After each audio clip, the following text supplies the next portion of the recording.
پاکستان میں جو بڑے چیلنجز ہیں، معیشت کی بات کی جاتی ہے، امن و امان کی بات کی جاتی ہے، ایک ڈائریکٹ خطرہ ہے جس سے تمام پاپولیشن ہے پاکستان کی وہ اس سے متاثر ہوگی، وہ پانی کا مسئلہ ہے۔ پچھلے سال انہی دنوں پاکستان کے پاس پانی کا ذخیرہ تھا، اس سال آدھے سے بھی کم رہ گیا ہے۔ نمائندے ہیں نہ اسمبلیوں میں بات کرتے ہیں، نہ کوئی ٹی وی چینل اس پہ پروگرام کرتا ہے، کیونکہ اس سے ریٹنگ نہیں آتی، منفی خبریں دکھائی جاتی ہیں، ان میں سب کچھ سچ نہیں ہوتا۔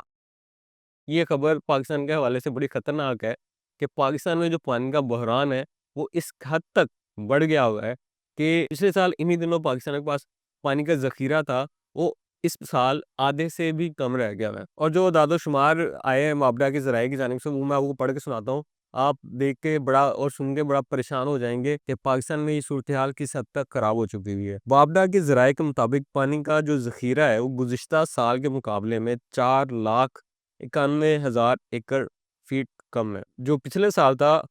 تربیلا، منگلا اور چشمہ میں پانی کا ذخیرہ تھا 8,88,000 ایکڑ فٹ۔ ان تینوں ڈیموں کا پانی کا ذخیرہ ہے وہ 3,91,000 ایکڑ فٹ ہے۔ گزشتہ سال 7 اپریل کو 2,65,000 ایکڑ فٹ پانی کا ذخیرہ تھا تربیلا میں، اور اب پانی کا ذخیرہ ہے 81,000 فٹ، یعنی آدھے سے بھی کم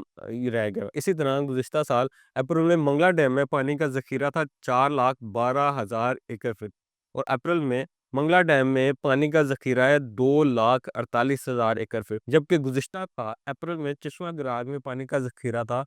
2,11,000 ایکڑ فٹ، اور تازہ داد و شمار کے مطابق گراج میں پانی کا ذخیرہ ہے 72,000 ایکڑ فٹ، یعنی کہ یہ ذخیرہ اس حد تک کم ہو گیا ہوا ہے کہ آدھے سے بھی کم رہ گیا ہوا ہے۔ اگر اس خبر کی تفصیل میں جائے تو جو پانی کی آمد ہے وہ بھی کم ہوئی ہے، اور جو اوورال ذخیرہ پاکستان میں ہے قابل استعمال پانی کا، وہ تیزی سے کم ہو رہا ہے۔ یعنی پاکستان میں جو بڑے چیلنجز ہیں ان میں معیشت کی بات کی جاتی ہے، امن و امان کی بات کی جاتی ہے، لیکن یہ جو ایک ڈائریکٹ خطرہ ہے جس سے تمام پاپولیشن ہے پاکستان کی وہ اس سے متاثر ہوگی، وہ پانی کا مسئلہ ہے۔ لیکن حیرانگی کی بات یہ ہے کہ اس حوالے سے ہمارے جو نمائندے ہیں نہ اسمبلیوں میں بات کرتے ہیں، نہ ٹی وی چینلز پہ بات کرتے ہیں، نہ کوئی ٹی وی چینل اس پہ پروگرام کرتا ہے، کیونکہ اس سے ریٹنگ نہیں آتی، اور جس سے ریٹنگ نہیں آتی تو ظاہر ہے وہ لوگ اس پہ پروگرام نہیں کرتے۔ لیکن یہ میری اور آپ کی زندگیوں کا مسئلہ ہے۔ ہم لوگ بھی ان سے یہ نہیں پوچھ رہے کہ انہوں نے ایسے اقدامات کیوں نہیں کیے کہ جس کی وجہ سے پانی کا ذخیرہ رکھا گیا ہو، اور خدا نہ خواستہ اگر پاکستان میں کوئی پانی کا بڑا مسئلہ پیدا ہوتا ہے تو کوئی نہ کوئی ایسا ذخیرہ ہو کہ جو ایک اسپیسیفک حد تک یا ایک اسپیسیفک دورانیے تک ہمیں مدد دے سکے۔ اس حوالے سے کسی نے کوئی ان سے سوال نہیں کیا، نہ ہی کوئی پالیسی سازی اس حوالے سے کی تھی۔ یہ اگر کوئی ڈیم بنانے کی بات بھی ہوتی ہے تو وہ متنازع ہو جاتی ہے،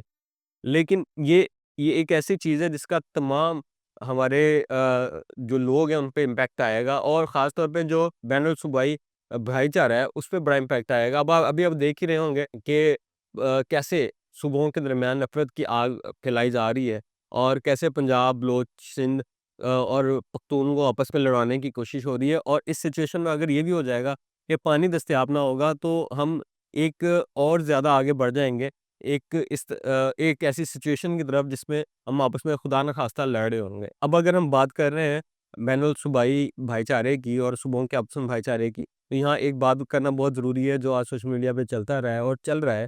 کہ جب سے افغان مہاجرین کو واپس افغانستان بھیجنے کی بات ہو رہی ہے تو کسی نہ کسی طریقے سے اسے کنیکٹ کیا جا رہا ہے پنجاب اور پختونخوا کے حوالے سے، اور پنجابی پختون کی لڑائی کروانے کی کوشش ہو رہی ہے۔ اس حوالے سے اس حد تک منفی پروپیگنڈا شروع ہو گیا ہوا ہے کہ ایک ویڈیو آج وائرل ہوتی رہی جو ایک کسی شاپ کی تھی، اور اس میں کہا گیا کہ جی دیکھیں، جب افغان مہاجرین کو نکالا جا رہا ہے تو ایک طرف انہیں نکالا جا رہا ہے، اور دوسری طرف جو پنجابی ہیں وہ گھر کا، وہ ان کی دکان کا سامان لوٹ رہے ہیں۔ اور بعد میں جب اسے دیکھا گیا تو وہ ویڈیو فیک تھی، وہ کسی سٹور کی سیل کی ویڈیو تھی، لیکن خیر وہ اس حد تک ڈیمیج کر دیا گیا کہ یہ ایک ویڈیو جب چل جاتی ہے تو لوگوں کا ذہن سازی ہو جاتی ہے، جبکہ جو پازیٹیو بات ہے، ایک اور ویڈیو بھی میں نے دیکھی جس میں ایک افغان مہاجر کہہ رہا تھا کہ جی ہمیں بہت اچھا گزارا کیا، یہاں بڑے اچھے طریقے سے رہے، اور جو واپسی پہ انہوں نے پنجابی بھائیوں نے اسے پیسے بھی دیے۔ تو جو پازیٹیو ویڈیو تھی وہ کسی نے نہیں دکھائی، جو نیگیٹو ویڈیو تھی، وہ جو فیک اکاؤنٹس ہیں، جو بی ایل اے سے منسلک ہیں یا قوم پرست لوگوں سے منسلک ہیں، ان لوگوں نے منفی ویڈیو کو اٹھایا، لیکن افسوسناک بات ہے کہ جو پازیٹیو ویڈیو تھی اس کے حوالے سے کسی نے کوئی بات نہیں کی۔ اس لیے بڑا محتاط رہنے کی ضرورت ہوتی ہے یہ جو منفی خبریں دکھائی جاتی ہیں ان میں سب کچھ سچ نہیں ہوتا۔ اب جو منفی خبروں کی بات کر رہے ہیں تو ایک اور بڑی مزے کی خبر آئی کہ جس میں آپ نے دیکھا ہوگا کہ ٹرمپ نے تو جو ٹیرف لگائے ہیں پوری دنیا کے ممالک پہ، اس کا امپیکٹ پوری دنیا میں ہے، اور جب وہ امپیکٹ پاکستان میں آیا تو پاکستان کی اسٹاک مارکیٹ میں بھی شدید مندی دیکھی گئی۔ ایک وقت پہ ہمیں جو ہے کاروبار ہے روکنا پڑا اسٹاک مارکیٹ میں، لیکن اس کے حوالے سے جو بیانات سامنے آئے سوشل میڈیا پہ وہ بہت مزے کے تھے۔ یعنی کہ دیکھیں جو جائز تنقید بنتی ہے وہ حکومت پہ تو بنتی ہے، لیکن وہ جنہوں نے جھوٹ بیچنا ہوتا ہے یا ایک خبریں بیچنی ہوتی ہیں یا مرچ مسالہ بیچنا ہوتا ہے، تو انہوں نے اس کا ذمہ دار بھی پاکستانی حکومت کو قرار دے دیا کہ جی دیکھیں یہ تو کیا حال ہو گیا ہے، انہوں نے معیشت تباہ کر دی ہے، ان سے کنٹرول نہیں ہوا۔ اس لیے میں کہتا ہوں کہ یہ ان لوگوں سے محتاط رہا کریں جو آپ کے جذبات سے کھیل کر پیسے کماتے ہیں اور ڈالر کماتے ہیں، اور اس کا نقصان یہ ہوتا ہے کہ وہ تو ڈالر کما کے عیاشی کی زندگی گزار رہے ہیں، لیکن جو اندر آپ کے نفرت پھیل رہی ہے، جو بے چینی پھیلتی ہے، جو ڈپریشن پھیلتی ہے، اس کا نقصان آپ کو ہی ہوتا ہے۔ تو یہ جو منفی اور فیک نیوز ہے اس کو شیئر کرنے سے پہلے بھی 2-3 مرتبہ چیک کر لیا کریں اور محتاط رہا کریں گے کیا یہ درست ہے یا نہیں۔ تو یہ آج تک کی اہم خبریں تھیں جن کے حوالے سے ڈسکس کرنا تھا۔ آپ کا بہت شکریہ، انشاءاللہ اگلی ویڈیو کے ساتھ دوبارہ حاضر ہوں گا۔ اپنا خیال رکھیے گا، اللہ حافظ۔